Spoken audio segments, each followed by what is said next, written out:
नमस्कार मित्रों, मैं हूं Avdhesh Kumar. Think for India YouTube channel पर मैं आपके साथ हूं और लगातार जो देश के लिए महत्वपूर्ण विषय हैं, जो आज के संदर्भ में जो खतरा दिखाई दे रहा है, भविष्य के लिए क्या हो सकता है, उन सब पर अपना विचार लेकर, वीडियो एनालिसिस लेकर आपके सामने उपस्थित होता हूं। समय समय पर होता रहूंगा। आपकी प्रतिक्रियाएं आती रहनी चाहिए। मित्रों, आज अलग अलग महाराष्ट्र के चुनाव में एक घटना हुई और जयपुर में। महाराष्ट्र में भारतीय जनता पार्टी के वरिष्ठ नेता, पूर्व मुख्यमंत्री, वर्तमान उप मुख्यमंत्री देवेंद्र फडणवीस ने आज संभाजीनगर, जिसका पूर्व में नाम औरंगाबाद था, वहां कुछ भाषण दिया। फिर असदुद्दीन ओवैसी का उत्तर आया उसके भाषण पर। और दूसरी ओर जयपुर में वक्फ विधेयक के विरोध के लिए मुस्लिम नेताओं, उलेमाओं, मुल्लाओं का एक बड़ा सम्मेलन हुआ। अब ये दोनों से जो बातें निकल रही हैं वो हर भारतीय को चिंतित करने वाली होनी चाहिए और सोचना चाहिए कि हम कैसे इसके विरुद्ध खड़े हों, कैसे इसका समाधान करें। जयपुर में जिस तरह के भाषण हुए हैं, सामान्य लोकतांत्रिक समाज के अंदर वैसा भाषण स्वीकार नहीं हो सकता। मौलाना तौकीर रजा कुछ न कुछ बोलते रहते हैं। आज वो भाषण दे रहे थे कि अभी हम तिरंगा लेकर निकले हैं, जिस दिन हम सड़कों पर उतरे तुम्हारी रूहें कांप जाएंगी। हमारे उलेमाओं ने, हमारे दानिशों ने, फलाने ने, चिलाने ने, सब ने जुबाओं को कंट्रोल कर रखा है। अगर उन जुबाओं को छोड़ दिया तो तुम्हारे कंट्रोल में नहीं आएंगे। और यहां से जयपुर से लेकर दिल्ली तक सड़कें जाम कर दो, ये तुम्हारी। और फिर वही भाषण दिया जा रहा है कि वक्फ के नाम पर तुम्हारी मस्जिदें छीन लेंगे, दरगाहें छीन लेंगे, उन पर इनकी नजरें हैं। तुम्हारी जितनी जो है धर्मार्थ, जो मजहब के नाम पर, इस्लाम के नाम पर जो काम है, कब्रिस्तान है, सब तुम्हारी छीन लेंगे। ये संपत्ति पर तुम्हारी नजर है। ऐसा लग रहा था जैसे ये वहां से सबको आह्वान कर रहा हूं कि उठो और लड़ो। वहां डायरेक्ट एक्शन की भी बात की गई। जो सरवर चिश्ती साहब हैं, आप जानते हैं अजमेर शरीफ के हैं, और आजकल उनके बयान भी उसी तरह से आग उगलने वाले होते हैं। और बहराइच में उन्होंने जिस प्रकार का भाषण दिया था कि अगर आप जो है नीचे से आप डीजे बजाओगे और आप गालियां दोगे तो ऊपर से फूल नहीं बरसेगा, पत्थर ही बरसेगा। और जिस प्रकार से उन्होंने आग में पेट्रोल डाला था, वो बयान याद है। आज भी यही कह रहे थे कि नुपुर शर्मा से लेके यति नरसिंहा टंडन ने हमारे हुजूर के शान में गुस्ताखी की और आज तक अरेस्ट नहीं हुआ। जबकि हमारे नौजवान से अगर छोटी भूलें हो जाती है, भूल नहीं होती है, तो उनको यूएपीए में, आतंकवादी कानून में बंद कर दिया जाता है। आप सोचिए कितनी गलतफहमी फैला रहे हैं। किस नौजवान को झूठे मुकदमे में यूएपीए में फैलाया गया है? सिर तन से जुदा के नारे देश भर में लगे। उसी राजस्थान के उदयपुर में और कन्हैया लाल दर्जी की गर्दन रेत कर सिरदन से जुदा की तरह हत्या हुई, क्योंकि उस सोशल मीडिया पर जो उसके बेटे ने किया था, कहीं से आया था, उसके बेटे ने उसके मोबाइल से शेयर कर दिया था और उसको अपनी जान गंवानी पड़ी। लेकिन कि कोई एक भी इस समय के जो मुस्लिम नेता है, उलेमा है, मुल्ला मौलवी है, अगर कभी उतरकर इस ढंग से सभाएं की हो कि देश कानून और संविधान से चलता है, जितनी वो कानून और संविधान की दुहाई दे रहे हैं, ये सड़कों पर उतर के और सिर तन से जुदा का नारा लगाना, ये संविधान और कानून के विरुद्ध है। इसको हम स्वीकार नहीं करेंगे तो इनकी बात माने जाती। वैसे यति नरसिंहानंद अरेस्ट भी हो चुके हैं, लेकिन हमारे देश के कानून में ईश निंदा जैसा कोई कानून नहीं है कि कोई किसी धर्म के बारे में टिप्पणी कर दे तो उसकी ऐसे कठोर कानून में अरेस्ट हो जाए और उसको फांसी चढ़ा दिया जाए। अनेक लोग भगवान शंकर की, ब्रह्मा की, विष्णु की, प्रभु राम की, सीता जी, गणेश जी, हनुमान जी के बारे में क्या क्या बोलते रहते हैं, लिखते भी हैं, मजाक उड़ाते हैं, गाली अपशब्द तक बोलते हैं, अपमानित करते हैं। लेकिन हमारे यहाँ व्यापक विमर्श का देश रहा है। हम बहस करते हैं, तर्क से तर्क को काटते हैं, उनको समझाने की कोशिश करते हैं। लेकिन ये नहीं हो सकता है कि इनको अभी 10,000, 20,000, 50,000 लोग सड़कों पर उतर जाए और कहे कि उसको हमारे हाथ में सौंपो, हम उसका सिर धड़ से अलग करेंगे। तो उसकी कोई आलोचना नहीं करते। और नुपुर शर्मा का मामला कोर्ट में अगर अरेस्ट करना होता तो कोर्ट उनको अरेस्ट करना हो तो सुप्रीम कोर्ट तक में मामला गया था। तो क्या ये लोग सुप्रीम कोर्ट सबको झूठे साबित करके और लोगों के अंदर इस्लाम के नाम पर, दीन के नाम पर उनके अंदर लड़ने का, संघर्ष करने का, हिंसा करने का, जो भारतीय जनता पार्टी है, हिंदुत्व संगठन है, आरएसएस है, ऐसे जो लोग भी इनकी बातों का विरोध करें, उनके विरुद्ध हिंसा करने का आह्वान कर रहे हैं। क्योंकि 16 अगस्त 1946 को एक ही भारत में डायरेक्ट एक्शन देकर जो घोषित था, जिसको मोहम्मद अली जिन्ना ने घोषित किया था, और पूरे बंगाल में कैसे कत्लेआम मचा था और भारत विभाजन का सबसे बड़ा आधार था। क्योंकि बाकी उन्होंने कहा कि अगर हमारी बात नहीं मानी जाती है तो हम डायरेक्ट एक्शन करेंगे, और डायरेक्ट एक्शन कर दिया। तो क्या डायरेक्ट एक्शन की बात करने वाले फिर उसी प्रकार की घटना को दोहराना चाहते हैं कि उसी प्रकार से हिंसा, खून और दबाव डालकर अपनी बात मनवाना चाहते हैं? इस समय ऐसा लगता है जैसे देश भर के कट्टरपंथी मुसलमान, मौलाना, उलेमा, इमाम और जो भी उनके राजनीतिक नेता हैं, इस प्रकार वो सब करो और मरो की तरह कह रहे हैं कि सड़कों पर उतरो, ये युद्ध करो, इनसे ये या तो ये रहें या हम रहें। अगर नहीं किए तो आगे और भी ये कानून ऐसा लाएंगे, जबकि कानून जो लाया जा रहा है उसका इस्लाम से कोई लेना देना नहीं होता। ऐसे ही 1985 में सुप्रीम कोर्ट के शाहबानो मामले में निर्णय के बाद देश भर के मुसलमान सड़कों पर उतरे थे। राजीव गांधी सरकार ने सुप्रीम कोर्ट के फैसले को पलट दिया, और उसके बाद से किसी सरकार ने मुसलमानों के उन मुद्दों को जिनका समाधान कानून के द्वारा होना चाहिए, वो स्वयं मुसलमानों के जीवन के लिए अच्छा होता, उनके प्रगतिशील बनाने के लिए, उनके अंदर सेकुलर भाव विकसित करने के लिए, उनके शिक्षा, उनकी सोच में जो आधुनिक युग के अनुसार बदलाव लाने के लिए, उनके आर्थिक विकास, सामाजिक विकास, सांस्कृतिक विकास के लिए कदम उठाए जाने चाहिए, किसी ने नहीं उठाया, किसी सरकार ने। पहली बार नरेंद्र मोदी सरकार ने एक साथ 3 तलाक के विरुद्ध कानून लाया, और वहां से एक प्रोसेस शुरू हुआ है, और इनको कट्टरपंथियों को स्वीकार नहीं है। जबकि सुप्रीम कोर्ट ने कह दिया था कि 3 तलाक का इस्लाम से कोई लेना देना नहीं है, ये 3 तलाक एक साथ जो है इस्लाम का पार्ट ही नहीं है। अब 24 नवंबर को इन लोगों ने दिल्ली कूच की घोषणा की हुई है, और उसके लिए जगह जगह बैठ के हो रही है। और सरवर चित्सी साहब कह रहे थे कि दुनिया में सबसे सुरमा कौम कौन है, फिर उन्हें वही उत्तर दे रहे थे, सबसे सुरमा कौम मुसलमान है। अब ठीक है, आप सबसे सुरमा कौम मानिए, हम मुसलमानों में भी ऐसे अनेक वीर हुए हैं जिन्होंने अपने देश के लिए, जो न्याय के लिए संघर्ष करके अपना बलिदान दिया है, देश की रक्षा की है, वो सब हमारे लिए सम्मान। लेकिन आप जिन सुरमाओं की बात करें, वो किसके लिए लड़ेंगे? वो कह रहे हैं कि बुज़दिली हराम मानता हूं, और करबला की याद दिला रहे थे। करबला में यजीद था, हुसैन था, हुसैन के साथ कम सैनिक थे, लेकिन यजीद था और हुसैन है। तो वो यजीद किसको बता रहे हैं भारत में? कौन यजीद है? किसको हुसैन बना के लड़ाना चाहते हैं?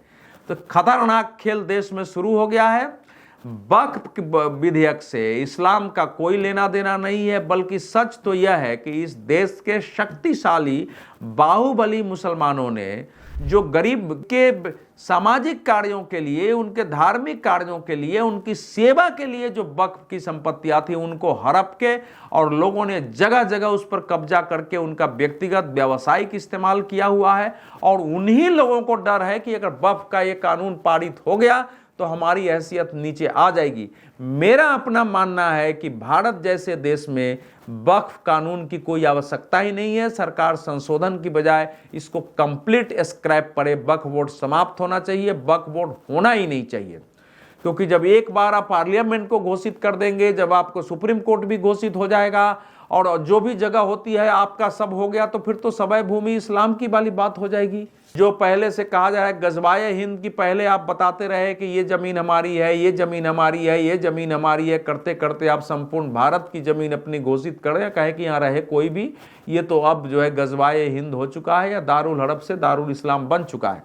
क्योंकि इसी खतरे से 1953 में संशोधन, फिर 1964 में, फिर 1995 में और अंत में सरकार ने 2013 में ऐसा बना दिया वक्फ बोर्ड को कि राज्य के अंदर एक शक्तिशाली राज्य है तो जिस जमीन को कह दे कि ये जमीन हमारी है, वो जमीन जिसकी है उसको सिद्ध करना पड़ेगा कि ये जमीन हमारी नहीं है, और वो पहले वक्फ के ट्रिब्यूनल में होगा, फिर मामला न्यायालय में जाएगा और आपको साबित करना पड़ेगा। और देश भर में समस्याएं हम देख रहे हैं। लेकिन ये यजीद और हुसैन का उदाहरण देना, युद्ध के लिए कहना, बुजदिली को हराम मानने के लिए कि हमारे नौजवान अनकंट्रोल हो गए तो आप संभालोगे नहीं, आप कुछ नहीं, ये इंशाअल्लाह सब कुछ बदल डालेंगे, जो जिस दौर को चाहेंगे वो बदल डालेंगे, ये क्या कहना चाह रहे हैं? और ये एक मीटिंग नहीं हो रही, आपने देखा जगह जगह इस प्रकार से आक्रामक हिंसक भाषा की मीटिंग हो रही है और कहीं से कोई उत्तर देने के लिए तैयार नहीं है। राजनीतिक दलों को अपना वोट चाहिए। भारतीय जनता पार्टी इस समय संसद में बहुमत में स्वयं नहीं है, साथी दलों पर निर्भर है, तो इन लोगों को लगता है कि इसमें दबाव डालो। और विपक्षी पार्टी, आश्चर्य की बात है कि इसमें जेपीसी के मेंबर तक थे, उन्होंने भी आग उगला है, जबकि जेपीसी बनी है ज्वाइंट पार्लियामेंट्री कमेटी, जहां जाके आप अपनी बात रख सकते हैं। तो एक ज्वाइंट पार्लियामेंट्री कमेटी का मेंबर जाके इस ढंग से वहां भाषण दे रहा है, मतलब इमरान मसूद कह रहे हैं कि नहीं नहीं, ये तो प्राचीन मंदिरों की जमीन भी हड़प सकते हैं, सब चेत जाओ। इसमें जमीन हड़पने की का कोई विषय ही नहीं है। जो कुछ भी है कानून के तहत है, संविधान के तहत है। अब जो दूसरा विषय है, जो देवेंद्र फडणवीस ने वहां कहा है कि इस समय वोट जिहाद चल रहा है और वोट जिहाद को हम वोट के धर्म युद्ध से हराएंगे। अब बहुत सारे लोगों को इस पर आपत्ति हो रही है कि वोट जिहाद की बात हो रही है, और वहां असदुद्दीन ओवैसी जी की सभा में वहाँ एक महिला जो है बुर्का पहनी, उसने भाषण दिया, कहा कि औरंगाबाद ये संभाजी नगर कैसे हो गया? पहले संभाजी की पहले औरंगजेब, पहले बाद में संभाजी रहे, बाद में औरंगजेब रहे, कौन रहे? और इस ढंग से भड़काऊ भाषण दिया जैसे संभाजी नगर नाम बिल्कुल गलत है, औरंगजेब का नाम होना चाहिए। जैसा आप सब लोग जानते हैं कि औरंगाबाद जो पुराना नाम था उसका, वहीं औरंगजेब का मकबरा है, औरंगजेब की कब्र वहीं है जहां लोग जाते हैं। और आजकल ओवैसी भी जाने लगे हैं, पहले उस कब्र पर जाने वाले लोग नहीं मिलते थे, आजकल सुना कि औरंगजेब की कब्र पर भीड़ लगने लगी है। तो अब ये जब भाषण हुआ है तो उन्होंने संभाजी का नाम लिया था। संभाजी शिवाजी के, छत्रपति महाराज शिवाजी के सुपुत्र थे, और औरंगजेब ने उनको धोखे से बुलाकर, क्योंकि जयसिंह ने उनको कहा था कि औरंगजेब आपको कुछ करेगा नहीं, और आगरे के किले में कैद कर दिया था। वहां से दोनों लोग निकल के भागे और औरंगजेब उस समय से संभाजी के पीछे पड़ा था। संभाजी इतने वीर थे, कम उम्र में ही उनकी 1689 में उनकी औरंगजेब ने हत्या करवा दी थी। 120 युद्ध उन्होंने लड़ा था, 120 में से एक भी युद्ध वो हारे नहीं। औरंगजेब समूचे भारत पर शासन करना चाहता था, उसके मार्ग में बहुत बाधा थे और कभी भी उन्होंने कुछ क्षेत्रों को जीतने नहीं दिया, जीते हुए क्षेत्र को भी वो वापस लाए थे। उनकी क्रूरता से हत्या हुई थी और संभाजी ने तो कम उम्र में ही हिंदू धर्म पर किताबें भी लिखी हैं। तो संभाजी नगर को औरंगाबाद नगर करना, औरंगजेब को आगे लाने का भाव किसका है वो? और वैसे कह रहे थे कि सुन लो फडणवीस, आप हमारा जुबान से नहीं जीत सकते हो, और फिर क्या क्या बोल रहे थे। तो ये जो भयावह परिस्थिति बन रही है, और वोट जिहाद जहां तक सवाल है, तो देवेंद्र फडणवीस धूले लोकसभा क्षेत्र का उदाहरण देते हैं।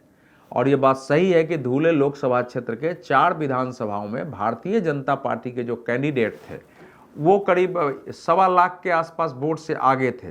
केवल एक क्षेत्र मालेगांव में आते ही और वो पार्टी हार जाती है। मालेगांव में मुस्लिम बहुल क्षेत्र है और वहां से इतने वोट मिलते हैं कि भारतीय जनता पार्टी का उम्मीदवार 3835 वोटों से, 3821 वोटों से पराजित हो जाता है। वन साइडेड वोटिंग है, क्योंकि पिछली बार भी हमने देखा था कि मुल्ला, मौलवी, उलेमा, मुस्लिम नेता सब ने बनाया था कि ये चुनाव तुम्हारे लिए दीन का विषय है, ये चुनाव तुम्हारे लिए इस्लाम का विषय है। मस्जिदों से इमाम अनाउंस कर रहे थे, जगह जगह पर्चे बांटे जा रहे थे, लोगों को फतवे तक जारी किए गए। अभी 4-5 दिन पहले मुंबई में ही एक मीटिंग हो रही थी जिसमें मुल्ला, मौलवी, इमाम भी बैठे हुए थे, और उन लोग उसमें सुनील प्रभु शिवसेना के विधायक थे, जिसमें उन लोगों ने कहा कि हमने पिछले चुनाव में फतवा जारी किया। तो अगर ये देवेंद्र फडणवीस या कोई वोट जिहाद की बात कर रहा है तो ये तो सच है, आप नाम जो भी दीजिए। इस समय जितने संगठन है, मुस्लिम संगठन, वो महाराष्ट्र में क्या कर रहे हैं? तो अगर एक और वोट जिहाद है तो दूसरी ओर उसका जवाब क्या हो सकता है? क्या उसको चुप रह के सहन किया जाए? अगर INDIA के जितने घटक हैं उनमें से कोई भी खड़ा होता कि मुसलमान हमको वोट दें, आपका अधिकार है, आप जिसको चाहे हराने की घोषणा करें, जिसको चाहे जिताने की घोषणा करें, लेकिन ये इस्लाम और मजहब के नाम पर वोट की घोषणा करना, उसके लिए फतवे जारी करना इस्लाम के नाम पर, उसको इस्लाम का विषय बना देना कि जो भी भाजपा को वोट देगा वो इस्लाम विरोधी माना जाएगा और एक एक मुसलमानों पर उसको लागू करने की बात करना, ये एक खतरनाक सिचुएशन है। ये सिचुएशन आजादी के पहले हमारे देश में पैदा की गई थी कांग्रेस को लेकर और देश विभाजित हुआ। इस समय की परिस्थिति में इस प्रकार की बातें हो रही हैं तो देश में जो भी सोचने समझने वाले लोग हैं, पत्रकार हैं, बुद्धिजीवी हैं, एक्टिविस्ट हैं, किसान हैं, बाकी धार्मिक नेता हैं, किसानों के नेता हैं, ट्रेड यूनियनिस्ट हैं, छात्र हैं, आम लोग हैं, उन सबको ये सोचना चाहिए कि इन स्थितियों का उत्तर कैसे दिया जाए, इसको कैसे रोका जाए, क्योंकि राजनीतिक दलों में ज्यादातर ने मुस्लिम वोटों के लिए अपने को खामोश कर लिया है, उनके सामने चुप रहते हैं जानते हुए कि खतरनाक खेल हो रहा है। तो ये देश आपका है, ये देश हमारा है। हिंदू शब्द से किसी को एलर्जी है तो रहे, लेकिन इस प्रकार की जब परिस्थिति पैदा होती है तो गैर मुस्लिम समाज, मुख्यतः हिंदू, सिख, बौद्ध, जैन, यही चार हो सकते हैं, इन्हीं की जिम्मेवारी बन जाती है कि ये साहस के साथ उठ के खड़े हों। हमको हिंसा की भाषा नहीं बोलनी है, हिंसा के विरुद्ध हिंसा नहीं करना है, लेकिन शक्ति के आधार पर अगर हम तार्किक दृष्टि से इसके विरुद्ध खड़े होते हैं और पॉलिटिकल पार्टियों को मजबूर करते हैं कि ऐसा इस प्रकार से आप अगर कट्टरपंथ को बढ़ावा देंगे, हिंसा की आवाज को बढ़ावा देंगे, मजहब के नाम पर लोगों का तुष्टीकरण नहीं उनका पुष्टिकरण करेंगे, तो हम आपको वोट नहीं देंगे। ये भी वोट में आप कर सकते हैं कि फिर हम लोग आपको वोट नहीं देंगे। अगर आपको इस प्रकार के मुस्लिम कट्टरपंथियों का वोट चाहिए तो आप हिंदुओं का वोट भूल जाइए। तो जब आप इस ढंग से खड़े होंगे तभी ये शांत हो सकते हैं, तभी बाकी पॉलिटिकल पार्टियां खड़ी होंगी।